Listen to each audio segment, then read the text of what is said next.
What's going on, everybody? Man, Eric Wilson with the National Scouting Combine. Today, I'm sitting down with someone who has lived both sides of the game as a player and also as a rising coach.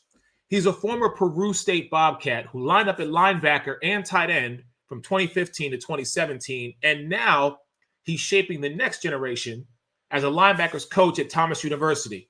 So, from grinding those tough HAAC battles in Nebraska to building a new identity with the Nighthawks, his football journey, I would say, is one built on versatility, resilience, but also leadership.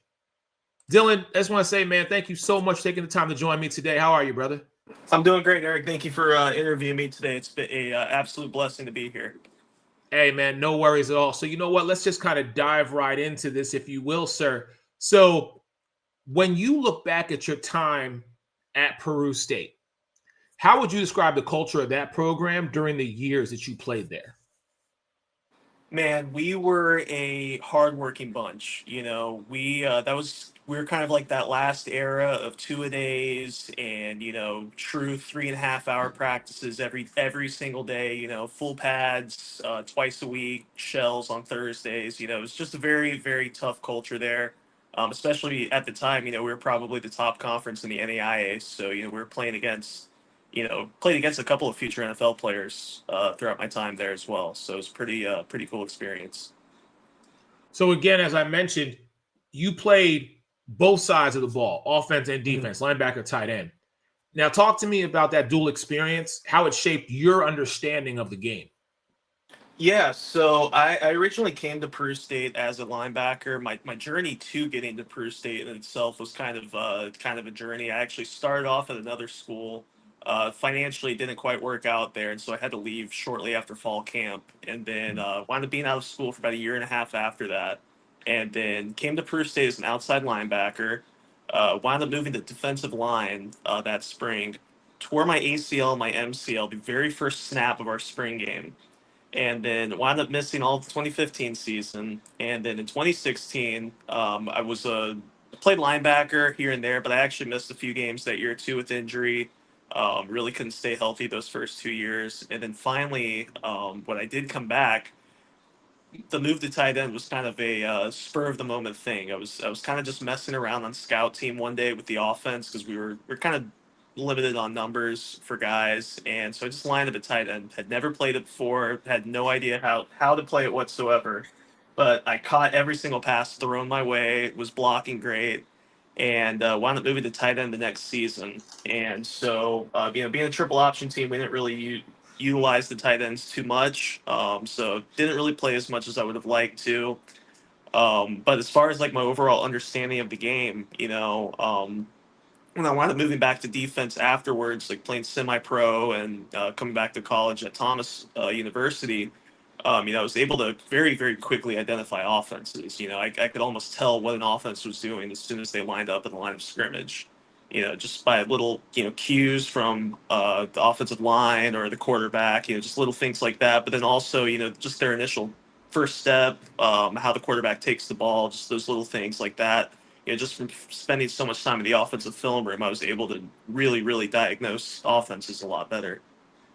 So, talk to me about that because, well, first, who were some of the coaches or teammates that had some of the biggest influence on your development? And then I kind of want to get down into preparing yourself both mentally and physically for the path that you were on, which ultimately led you to where you are today. But first, let's talk about those individuals who were there as mentors, brothers, sisters, whatever, that just kept you motivated as you continually chased this love of the game. Yeah, so when I was at Peru State, the biggest influences I had there were definitely an older teammate who wound up becoming a coach, and he's actually in coaching now. His name is Ben Watkins. He's the linebackers coach at the University of North Dakota now, and he kind of took me under his wing a little bit when I was in school, and just really showed me, really taught me how to play linebacker better than I had ever played before. And I'm really grateful for the I guess really just the wisdom he gave me over the years there. and then just seeing his coaching journey as well, it's inspired me as a coach as well to, try to pursue it to the highest level possible when that time comes. So now let's talk about the mental and physical, because when a player suffers an injury, there's always that question mark. Can Hmm. I get back to where I was? Can I be that guy that I was before the injury? Can I lock in? Do I still have it? All those creeps of doubt come into your mind. So, preparation for you, what was that like? So for me, it's kind of really split. When I was in college before, my preparation was very much just it was more trying to, I guess, keep up with everybody else, because the start of my journey was delayed so much. I felt like I was behind everybody else, and I felt like I was constantly rushing to come back. Well, this past fall, when I came back originally to play at Thomas University, my preparation really changed more from, I'm trying to catch up with everybody to I'm going to go out there. I'm going to give it the absolute best that I can, and I'm going to let the cards fall where they do. I have no control over that. And I'm just going to focus on putting in what I can control. All right, so let's make the transition now, because you went from player Mhm. to linebacker coach. What sparked your decision to make that transition? Well, like I said, I originally came up to Thomas University to play. So that in itself was significant. I was 30 years old at that time, so that was just a huge accomplishment in itself, being able to come back and play college football at that age. But I had such a great fall camp, and was just light years better than I was as a player before. I knew I needed to stay around the game to continue to sharpen the mental side of things, and it was offered a once in a lifetime opportunity to have a position coach at a college, which very few people ever get that opportunity. And the fact that I was able to skip being a GA and assistant linebackers coach and all those other steps as well, I felt very blessed to be in that position. So it felt like a no brainer decision for me and my resume. So, what aspects of your playing experience are you teaching the linebackers today? Mostly, I won't say mostly, but definitely my intensity on the field. I've always had a reputation as being a very fast, aggressive, hard hitting, flying to the football type of player. I've always had a very, very high motor, and so just overall effort is the biggest thing I teach my guys. I had a kid this year who was a walk on, didn't really play much in high school, and really took in the whole effort, attitude, all that kind of stuff, and really ran with it. By the end of the season, he actually got to play in the last two games, preserved his red shirt, and is very, very much looking to be a contributor for next year on defense. Wow. So, talk to me about, because you kind of went into it a little bit. What is Thomas University doing right now that prospective athletes should know about? So the biggest thing that we're doing right now is we're expanding the program. Previously we've been kind of limited by the military association aspect of the program, and so we're now opening it up to all student athletes, regardless of background or military affiliation. And so it's opened the doors for more students to come in. And then we're also upgrading our facilities. There's a lot of plans in the work for, I'm not really at liberty to discuss publicly right now, but there's a lot of stuff that is in the works right now to upgrade the university and the football program. Okay. So, you're attending our annual event, the National Scouting Combine in Naples in January. Yes, sir. Your mindset kind of has to revert a little bit, if you will, going from player to coach, kind of back to player a little bit. Hmm.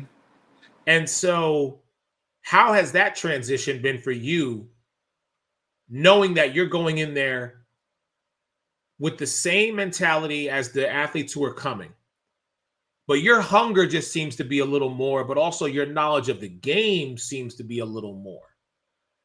Let me ask you this, Dylan. Does that give you, in your estimation, an advantage over the players, over the athletes who are coming?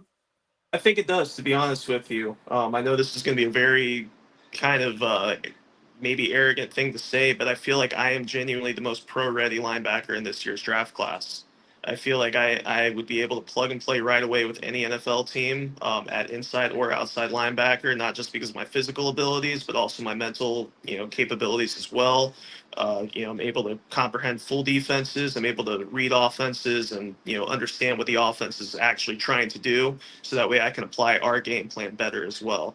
I liken myself a lot to like a Luke Kuechly mentally, but like a Ray Lewis physically. Okay. All right. So when you get to Naples and you get to our annual event that is the National Scouting Combine, and the coaches and the scouts and everybody is there watching you, give me something that you want to leave them with when the coaches, the scouts, and even those who are going to be at the showcase, when they walk away from this event and your name pops in their head, what's something you want them to definitely remember about you? Be the reason, if you will, that they say, hey, we want to see the tape on Dylan Williams. We want to possibly bring him in for a pro day, or, an exhibition, or a training camp or something like that.